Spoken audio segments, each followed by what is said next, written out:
Cordial saludo a los televidentes de Digo Yo. Esta vez nos acompaña Francisco Herrera desde Quito. Francisco Herrera es un periodista ecuatoriano con más de 40 años de experiencia en medios y lo hemos contactado para conocer de primera mano, allá en Quito, desde Quito, cuál es la realidad de la pandemia que nos está afectando a todos en el mundo, pero que tiene a Ecuador como el segundo país más afectado de Sudamérica y el primero proporcionalmente a su población. Francisco, bienvenido, ¿cómo está? Gracias, Jaime. Un saludo para toda la audiencia de Digo Yo.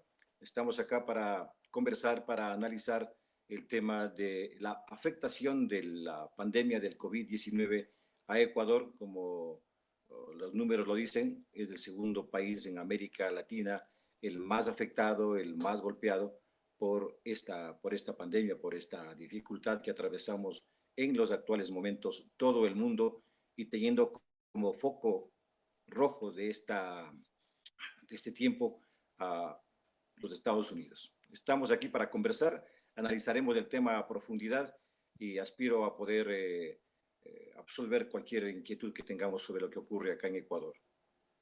Gracias, Francisco. Para empezar, el ambiente hoy en Ecuador, ¿cuál es la realidad que se vive hoy en Ecuador, en Quito, en Guayaquil, en cuanto al aislamiento social, en cuanto a víctimas, en cuanto a cierto temor social que se vive, porque ya uno sale a la calle, lo mismo que acá, y lo miran con desconfianza y uno que casi que mira al otro con desconfianza pensando que lo va a contagiar? ¿Cuál es el ambiente de Ecuador hoy? Bueno, acá pasamos ya a la segunda etapa donde las autoridades de la ONU, de la OMS, las autoridades ecuatorianas han manifestado que estamos en una etapa de contagio comunitario. Esto es mucho más complicado vivir en estas circunstancias porque dentro de las restricciones que tenemos acá los ecuatorianos de movilidad, a partir de las 2 de la tarde, las 14 horas, se inicia un toque de queda en todo el país hasta las 5 de la mañana del día siguiente. Esto significa que los ciudadanos tenemos la oportunidad de poder movilizarnos con todas las restricciones, únicamente a realizar compras de alimentos o a compras de medicamentos entre las 5 de la mañana y las 2 de la tarde. Esto nos ha llevado a este confinamiento que hoy justamente estamos cumpliendo un mes, y según digo, las autoridades han manifestado que es la segunda etapa de los 14 días recomendados como para que la ciudadanía pueda aplacar de alguna forma la expansión del COVID-19. Ecuador amanece hoy día con la incertidumbre y la preocupación de lo que hemos vivido en las últimas semanas.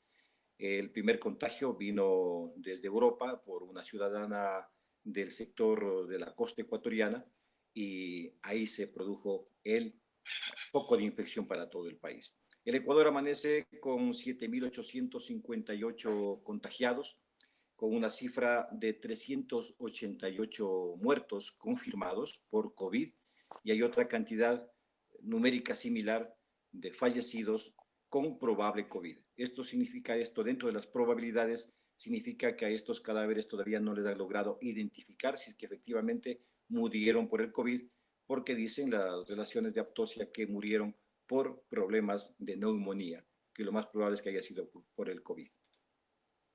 Hay unas imágenes que circulan en redes sociales bastante dramáticas, que muchas de esas son fake news, pero algunas ya son confirmadas como reales, de la situación en Guayaquil de los cadáveres en los andenes y de una situación como terrorífica porque el muerto también disemina el virus. ¿Qué tan real es esa situación en Guayaquil?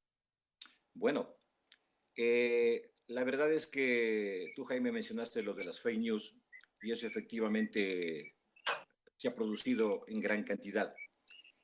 Aparte de la situación difícil de la emergencia sanitaria, el Ecuador tiene otro tipo de emergencias, la emergencia económica y la emergencia social, que están exactamente marcadas dentro de lo que este momento estamos viviendo.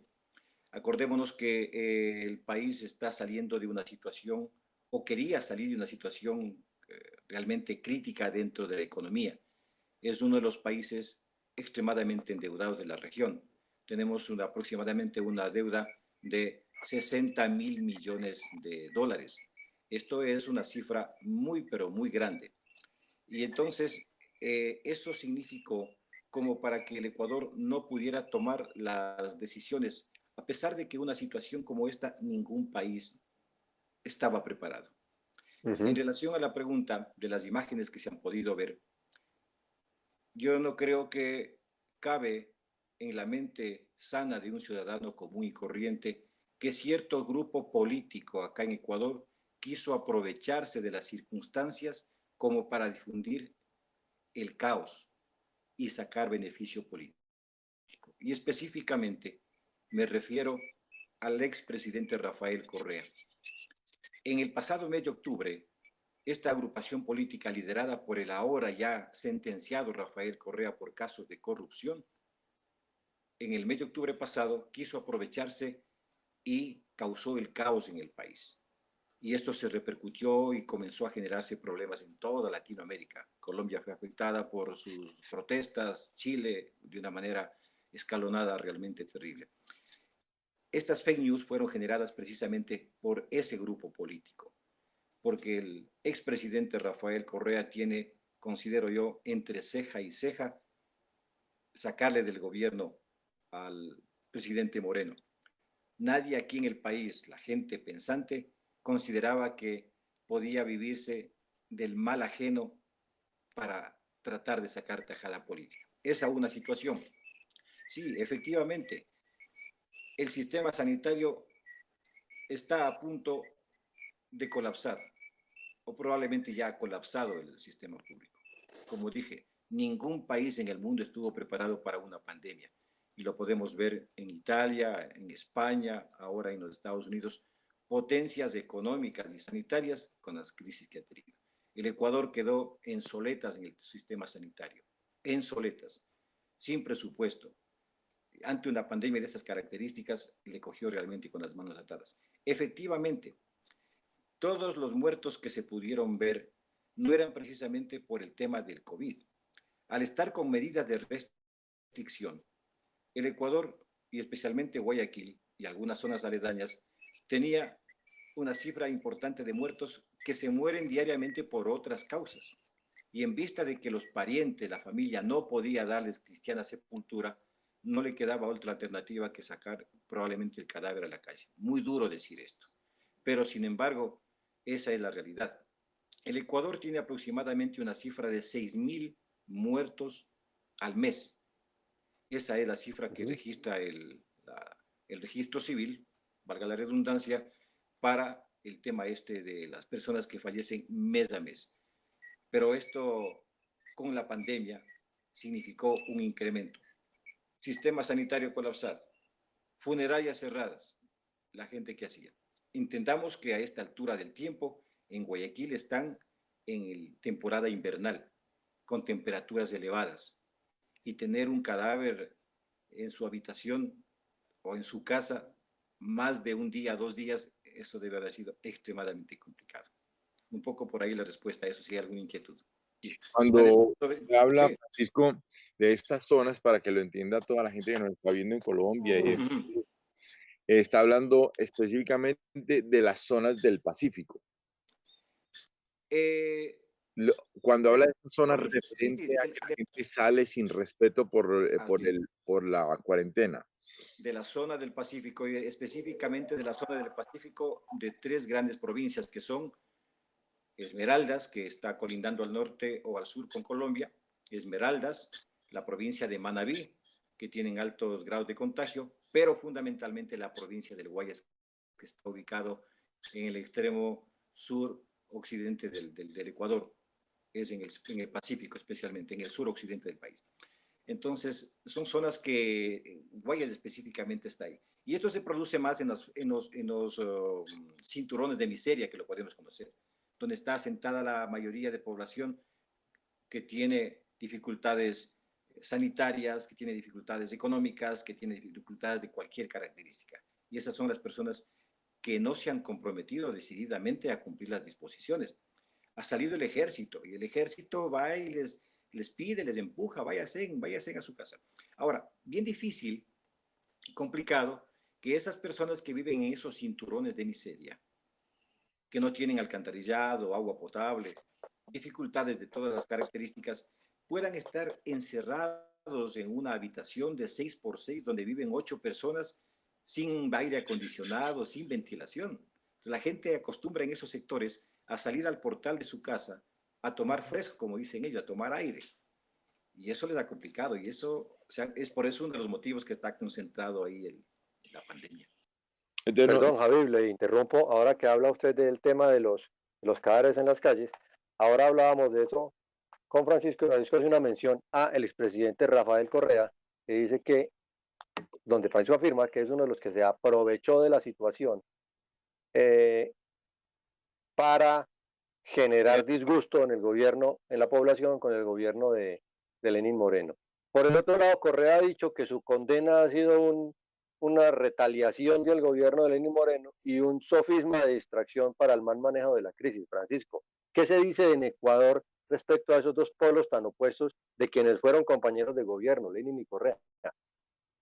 Bueno, tiene muchas cosas que no van a poder, no van a poder solventar en ningún momento. Efectivamente, para información, más allá de ustedes como periodistas, para la audiencia, para el público, el gobierno actual de Lenín Moreno es una herencia de Rafael Correa. Si entendemos un poco la mecánica de cómo se produjo este posicionamiento, entre otras cosas, no era otra que el gobierno de Moreno llegó por cobertura del mismo presidente Correa. En vista de la situación y las circunstancias, el presidente Moreno decidió apartarse de esa línea política. ¿Por qué motivo lo hizo? Muchas veces ha justificado, pero no es del todo creíble, simplemente. A raíz del distanciamiento de Rafael Correa con Lenín Moreno, y mucha gente vio con buenos ojos, porque de lo contrario, la política manejada por Rafael Correa apuntaba a vivir algo parecido a lo que viven ahora los hermanos venezolanos. Entonces, no le gustó al presidente Correa que el presidente Moreno se haya deslindado de esa presencia política y no ha parado en estos últimos 3 años de estar tratando de, bajo cualquier motivo y circunstancia, que caiga el gobierno de Moreno. Evidente lo hizo en el mes de octubre. Ahora, difícilmente, si uno ve los registros en Latinoamérica, la corrupción en el Perú, 2, 3 presidentes indiciados, la justicia, unos con prisión preventiva, en fin, ninguno dice que es culpable, todo el mundo dice que es perseguido político. Y en este caso, el movimiento del presidente o expresidente Correa manifiesta que efectivamente ha sido o es un perseguido político. Pero luego de un año de un juicio que fue puesto en evidencia por un grupo de colegas periodistas, Cristian Zurita y Fernando Villavicencio, conocido como el caso Arroz Verde, que luego pasó a llamarse el caso Sobornos 2012-2016, se pudo constatar y verificar mediante toda la documentación ante la justicia que efectivamente el presidente Correa y casi toda la cúpula del gobierno, incluido el vicepresidente Jorge Glass, que está en prisión en la cárcel de la Tacunga, y una serie de ministros, tuvieron efectiva participación en captar dineros a través de contratos y con entrega de coimas por alrededor de 7.5 millones de dólares para la subsistencia del partido político Alianza País. Eso está debidamente comprobado, que los empresarios de la construcción entregaban fuertes coimas para obtener contratos de las famosas obras que hizo acá Rafael Correa. Que todas las obras que lo hizo Rafael Correa, primero que no lo hizo con el dinero de él, pero que sí fueron sobreinfladas con precios para obtener las coimas y obtener beneficios. Un solo ejemplo. Aquí se construyó la carretera más cara del mundo por kilómetro. Una carretera que inicialmente costaba 60 millones de dólares, terminó costando 220 millones de dólares, el kilómetro más caro del mundo. La empresa que quería repotenciar la única refinería grande que tenemos en el país, que está en Esmeraldas, la empresa china Sinohydro, iba a repotenciar. Y por la repotenciación de esa refinería, había un presupuesto de 180 millones de dólares. La repotenciación que hizo el gobierno de Correa terminó costando 2.200 millones de dólares. Esas eran las cifras que se manejaban para inflar los precios, y ahí están los 70.000 millones de dólares que dice algunos entes de control que se desperdiciaron. Entonces, esa diferencia de entre Moreno y Correa, Correa y Moreno, son insalvables. Y el presidente Correa no va a cesar, me imagino yo, porque eso lo hace todos los días a través de su único medio, que es el Twitter, de estar pretendiendo socavar para que el gobierno de Moreno se caiga. Y ahora, y es un signo común, el de todos estos países nuestros. Aquí sí, también la corrupción campea y los sobrecostos son cosa de cada día, y las acusaciones de coimas y de sobrevaloración de las obras es de todos los días. Y en esto de la pandemia también estamos un poco parecidos. Yo quisiera pasar al tema, Francisco, si a ustedes les parece, de lo que está haciendo el gobierno ecuatoriano con los empresarios, el empleo y la protección que hace a esa parte esencial de la economía, con leyes o con proyectos que están tramitando ahora. ¿Qué está haciendo el gobierno de Lenín Moreno para proteger esa parte del sector? Me parece importante que Ecuador empiece a entender cuál es su rumbo, dónde va a construir valor, porque se va a acabar el coronavirus y va a haber mercado para los camarones, y va a haber mercado para el plátano, y va a haber mercado para el turismo, y va a haber mercado para muchas cosas. Ecuador tiene que reconstruir un perfil de acción como país, buscando valor y ajustado y entendiendo que estas normas que hoy son las que nos rigen como ciudadanos del mundo van a empezar a cambiar y van a encontrar nortes mucho más claros y sobre todo mucho más acordados con la supervivencia de la naturaleza. Entonces, me parece que hay una gran oportunidad para Ecuador en lo que viene hacia el futuro. Bueno, Javid, esta es una nueva realidad que le toca afrontar no solamente al Ecuador, sino al mundo entero. Y en el caso específico del Ecuador, si bien es cierto, la pandemia es un problema adicional que le cayó al Ecuador. Uh-huh. El Ecuador en sí mismo estaba viviendo serias dificultades económicas desde hace 2, 3 años atrás, 4 años atrás. Y entonces, lo que le pasa a este momento a Ecuador no es exclusivamente por problemas de la pandemia. La pandemia vino y fue como la cereza en el pastel para complicarle la situación a Ecuador. Sobre el otro tema, indudablemente que el Ecuador tiene que ponerse a pensar en sus nuevas realidades, porque tenemos que todos aprender a vivir una nueva realidad. En 2, 3 semanas, un mes que salgamos de este confinamiento, tendremos que tener otra visión del mundo. Y no solamente de la convivencia social, sino otra visión de país. ¿Cómo nos estamos comportando como país? ¿Cómo nos estamos comportando como una sociedad civilizada ante el mundo? Donde tenemos que poner los intereses de país por delante de los intereses de muchos políticos que aquí y en muchas otras áreas lo pueden estar causando serios problemas. El tema de la supervivencia, este momento es el más complicado. Sí, importante pensar lo que puede pasar más allá del día después de la pandemia, pero sí importante ahora saber cómo se va a dar de comer a toda esa gente que no tiene que comer. Eso es mucho más importante. Si bien es cierto, podemos ponernos a pensar que todos vamos a salir de esta situación, porque esto lo está pasando ahora Ecuador y lo pasa Brasil, y bueno, hay situaciones bien complejas, pero tenemos que pensar la realidad que estamos viviendo ahora y la realidad que se nos puede venir adelante.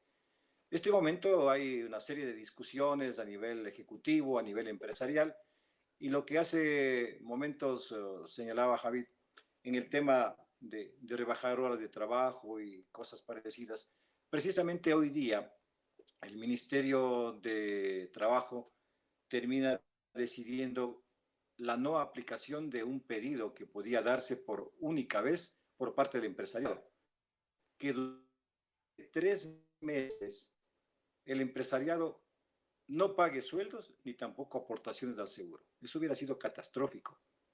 Que 3 meses nadie reciba un sueldo y que nadie tenga una seguridad social.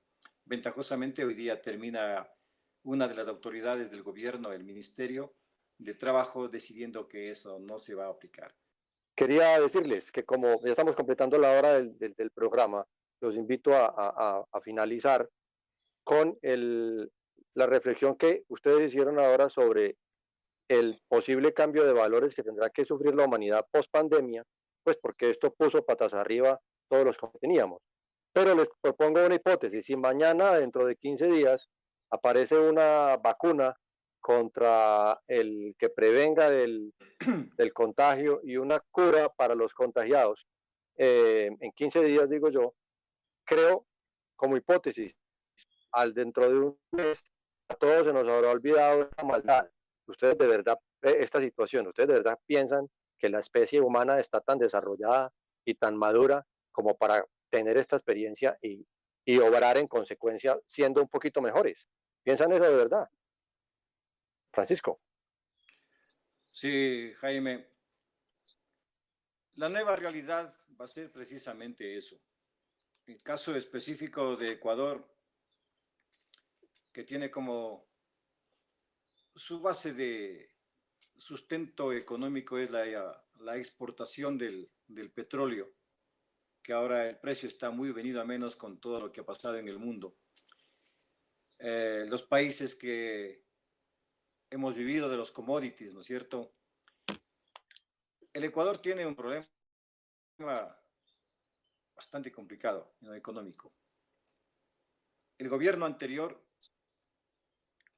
entregó el petróleo, vendió de manera anticipada el petróleo.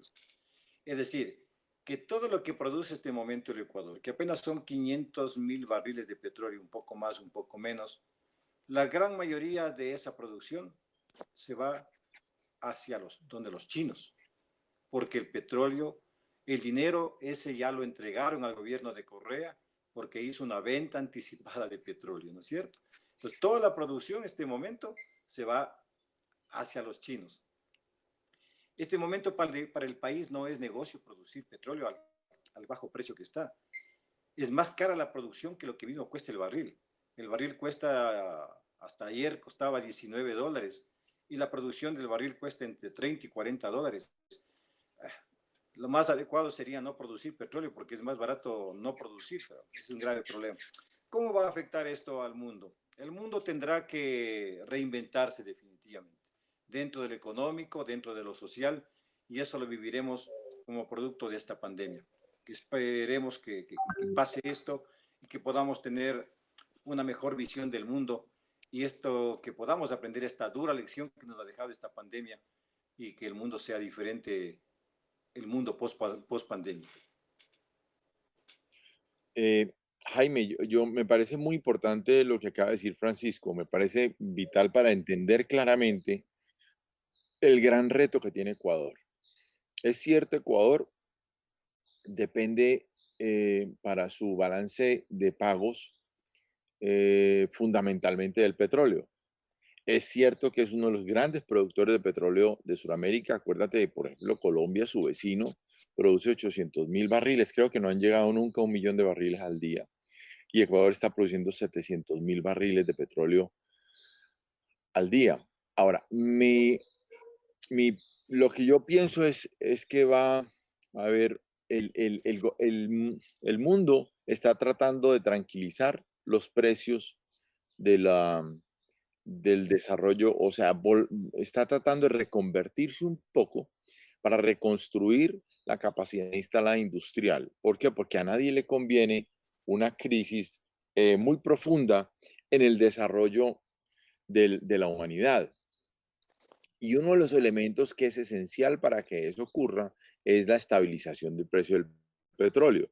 Yo ya veo esfuerzos muy grandes de los los árabes del Golfo Arábigo, del Pérsico inclusive, el tema de Rusia y el tema de Estados Unidos, que ya hoy se autoabastece de petróleo para controlar los precios, reduciendo fuertemente la producción.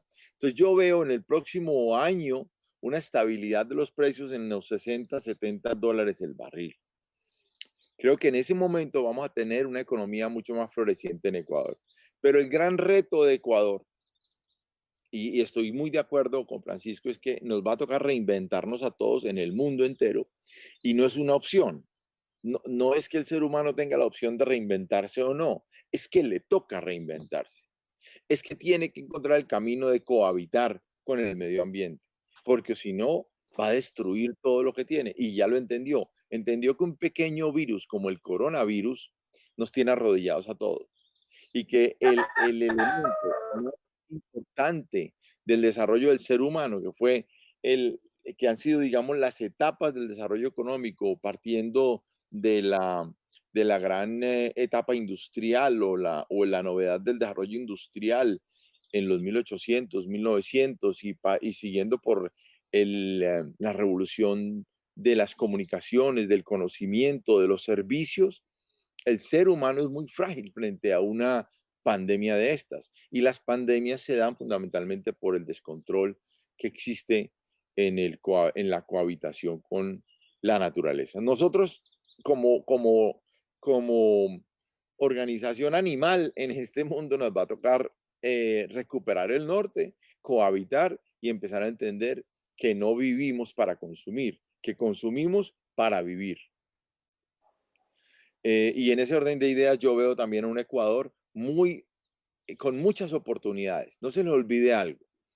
Ecuador es el único país que tiene en Sudamérica, digamos, es uno de los países privilegiados porque tiene la mayor cantidad de luminosidad en cuanto a los países del cinturón ecuatorial se refiere. Y eso le da la oportunidad de estar produciendo comida